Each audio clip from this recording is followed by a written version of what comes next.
Break के बाद आपका स्वागत है। चर्चा चल रही है आज 2017 और 2018 के इस मुकाम पे हम हैं। हेलो डॉक्टर में बात चल रही है कि 2017 में हमने सबसे बड़ी जो चीज देखी साल भर में वो थी पॉल्यूशन। जगह जगह शहर भर में लंबी चर्चा हुई। अभी मेरे साथ आयुर्वेद एक्सपर्ट आ गए हैं डॉक्टर गोपेश मंगल। डॉक्टर गोपेश मंगल आयुर्वेद विशेषज्ञ हैं। पहले उनसे आपका परिचय करा दें। डॉक्टर साहब, आपका बहुत बहुत स्वागत हेलो डॉक्टर में। डॉक्टर गोपेश मंगल आयुर्वेद विशेषज्ञ हैं और वर्तमान में आप राष्ट्रीय आयुर्वेद संस्थान जयपुर में सहायक प्रोफेसर हैं। आपको करीब 11 सालों का अनुभव है। आपके 30 से अधिक रिसर्च पेपर और 10 पुस्तकें प्रकाशित हो चुकी हैं। आपको भामाशाह अवार्ड समेत कई पुरस्कार भी मिल चुके हैं। एक बार फिर से स्वागत गोपेश जी का। गोपेश जी, अभी हमने काफी सारी पॉल्यूशन क्या है, क्यों हो जाता है, बहुत सारी चर्चा की। मैं तो जानना चाह रहा हूं कि जब इंसान प्रकृति का विनाश कर देता है और इस लेवल पर आ जाता है कि उसी का किया हुआ विनाश लौट कर उसको हार्मफुल होने लगता है, जहर वो अंदर ले रहा है, तब मेरी नज़र हमारी प्राचीन पद्धतियों पर जाती है, आयुर्वेद पर जाती है। आज के समय में जब हम सांस जनित बीमारियों से ग्रसित हैं, पॉल्यूशन से ग्रसित हैं, आयुर्वेद कैसे मददगार हो सकता है? देखिए, अगर जैसे पॉल्यूशन की आपने बात करी तो शायद इस पूरी सभ्यता में भारतीय सभ्यता ऐसी है जिसने पर्यावरण को सबसे ज़्यादा महत्व दिया है। तो जैसे हमारे यज्ञ होते हैं या जो भी क्रियाकलाप है, उन्होंने पूरा एक बैलेंस दिया है कि आप कैसे करें। तो अगर एयर पॉल्यूशन की बात करें तो इस वक्त हम केवल मानव ही इससे ग्रसित नहीं है, हम साथ साथ पेड़ पौधों को भी कर रहे हैं और साथ में जानवरों को कर रहे हैं।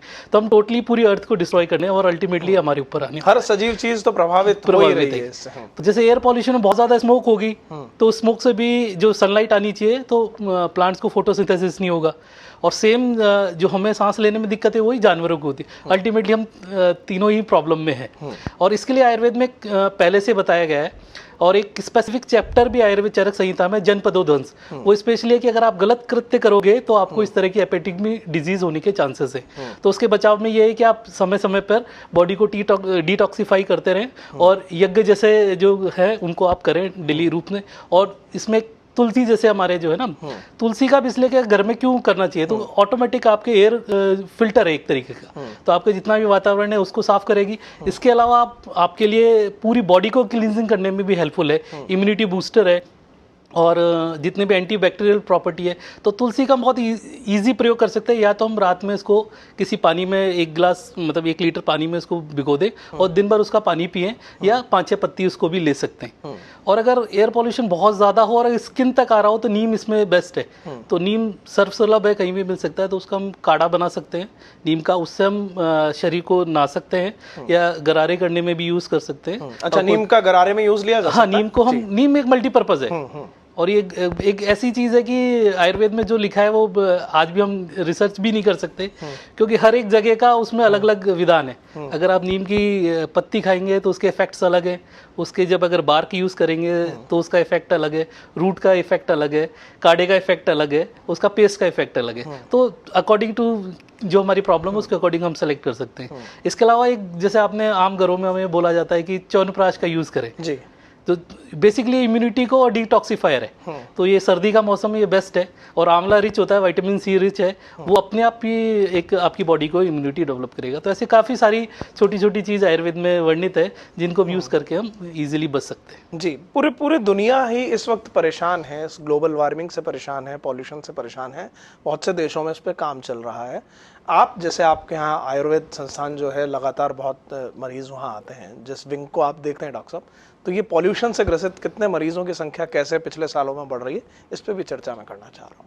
सर देखिए, एग्जैक्ट ऐसा कोई मरीज तो आया नहीं कि जिसके पॉल्यूशन लेकिन इसका लॉन्ग टर्म इफेक्ट तो है, क्योंकि हम सांस के माध्यम से तो जा ही रहा है, तो ऑक्सीजन लेवल कम हो रहा है, तो लंग्स की डिजीज तो बढ़ ही रही है। साथ साथ जब ऑक्सीजन लेवल बढ़ेगा तो पूरी बॉडी पे इसका इफेक्ट होता है, तो अल्टीमेटली टॉक्सिन्स लेवल हाई हो जाते हैं। और इसके लिए हमारा पंचकर्म सबसे बेस्ट है।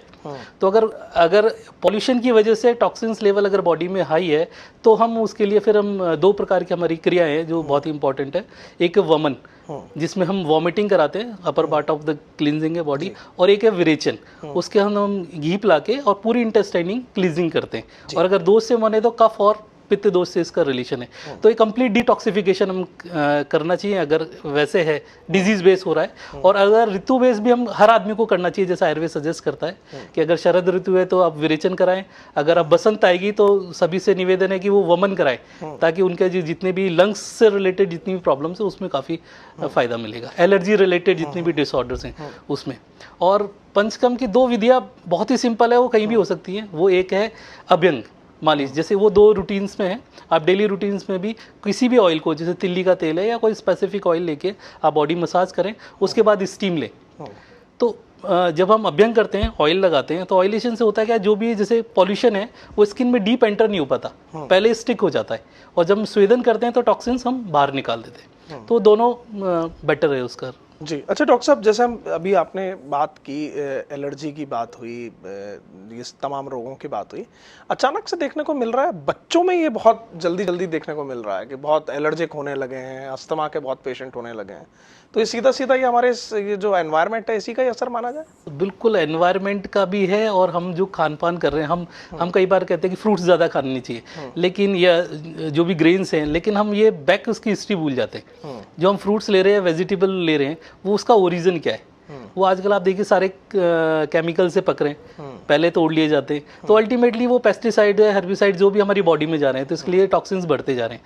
इसके अलावा हम केवल एक कंक्रीट जंगल में जी रहे हैं, घर के बाहर बच्चे खेलते कम है, उनका एक्सपोजर कम होता है। तो अगर शुरू से बच्चे थोड़े मिट्टी में खेलेंगे तो उनकी इम्यूनिटी भी डेवलप होगी। हम बहुत ज़्यादा उनको पैम्पर्ड करके रखते हैं, उसके कारण भी प्रॉब्लम बढ़ती है। तो अगर ये पूरा फूड स्टाइल और अपनी इसको ठीक करेंगे, योग प्राणायाम करेंगे, एक्सरसाइज करेंगे, तो निश्चित रूप से हम बच सकते हैं। तो ये बेसिकली इम्यूनिटी को इंक्रीज करेगा। डॉक्टर गोपेश जी, मैं ओवरऑल करूं, जैसे हम ये भी बात करें 2017 के एकदम हम मुहाने पे हैं, 18 आ रहा है, हम पूरी हेल्थ की भी बात कर रहे हैं कि भाई कैसे हम 2018 में हमारे जो दर्शकों को स्वस्थ बनाए रखें। एक चीज़ में कोई 4 या 5 ऐसे टिप्स आपसे चाह रहा हूँ कि यार हाँ, बहुत स्ट्रेस है, लाइफस्टाइल बिगड़ गया है, खान पान ढंग का नहीं है, व्यायाम का टाइम नहीं मिल रहा, मॉर्निंग वॉक में भी आदमी अलसा रहा है, इन सब के बावजूद कोई आप चीज़, ऐसा कोई टिप्स दे जाएं मेरे जैसे आदमियों के लिए, आलसी लोगों के लिए, कि कुछ करें हाँ, और उससे स्वस्थ रहने का एक जरिया हमें मिल जाए। एक तो आजकल एक ट्रेंड चला है कि हमें घी नहीं खाना, तो एक थोड़ा बहुत घी हमें जरूरी से बचना है। हाँ, तो थोड़ा घी जरूरी है, पर वो देसी गाय का हो। एक तो ये पहला ये है, और उसी घी की हम 2-2 ड्रॉप नाक में डालें। जो हमने Guinness book of world record किया था, उसके पीछे भी उद्देश्य ये था कि हम कैसे स्वस्थ रहें, इसके लिए बताना था। तो अगर एक लाइनिंग एक हमारी नाक के अंदर डेवलप हो जाती है, इसके कारण एलर्जेंस कम आते हैं, और हम उससे बच भी सकते हैं। जितने भी पॉल्यूशन आएंगे उनसे भी रोकथाम होगी, और अल्टीमेटली हमारी बॉडी डिटॉक्सिफाई होगी। तो एक नस्से का प्रयोग जो है ना, प्रतिमर्श नस्से का 2-2 बूंद, अगर हम 2 बूंद घी सुबह शाम हम डाल सकते हैं, सिंपल, उसमें कुछ भी कोई ऐसा नहीं। और अगर आप बहुत ज्यादा हेल्थ कॉन्शियस है तो एक अणु तेल आता है, उसको भी आप यूज कर सकते हैं, और इससे कोई हानि नहीं है। और दूसरा, एक आंवले का प्रयोग या विटामिन सी का किसी भी रूप में, नींबू, उसको आप अपनी डेली रूटीन में रखें। और पानी की ऑप्टिमम मात्रा, ये बहुत ज़रूरी है। ऑप्टिमम से समझें तो अपन एक बार ये मतलब ऐसा है कि आप कितना वर्कआउट करते हैं, आपका वर्किंग एटमॉस्फेयर कैसा है। जैसे सुबह उठते बहुत से चाय पीने की आदत है, तो आप थोड़ा सा पहले पानी पिए, और आपको अच्छा, मतलब जो लोग सीधे उठते ही सबसे पहले बेड टी है कि यार उठेंगे आंख ही तब खोलेंगे जब आवाज आ जाएगी बेड टी तैयार हो गई है, तो वो ना करें, पहले पानी पिए। तो उसमें आप, अगर आपको जैसे कफ रिलेटेड कोई प्रॉब्लम है या सर्दी जुकाम सा कुछ रहता है, तो थोड़ा गर्म पानी पिए। अदरवाइज आप नॉर्मल पानी भी पी सकते हैं, और वो भी अगर कॉपर में अगर रखा हुआ हो तो बेस्ट है, बेहतर है। हाँ, तो वो एक आप पानी पिए, और थोड़ा आंवले का या हरी मिर्च का बीज निकाल के, वो भी विटामिन सी का अच्छा सोर्स है, या नींबू, किसी भी कैटेगरी का हम यूज कर सकते हैं। चलिए डॉक्टर साहब, ये चलते चलते जो आपने टिप्स दिए, मैं दर्शकों से निवेदन करूंगा कि क्योंकि आपका स्वस्थ रहना बहुत जरूरी है, आपके लिए, आपके परिवार के लिए, आपके समाज के लिए, आपके देश के लिए, तो इन टिप्स को जहन में रखें।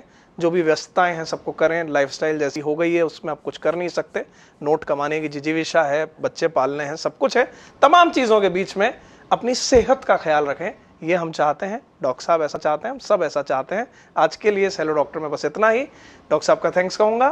पत्रिका की विश्वसनीय खबरों को आप ऐप के जरिए भी जान सकते हैं। प्ले स्टोर में जाकर आप पत्रिका टाइप करें और पत्रिका हिंदी न्यूज़ ऐप को डाउनलोड करें, जहां आप लेटेस्ट खबरों के साथ पत्रिका टीवी लाइव भी देख सकेंगे। आज के लिए बस इतना ही, नमस्कार।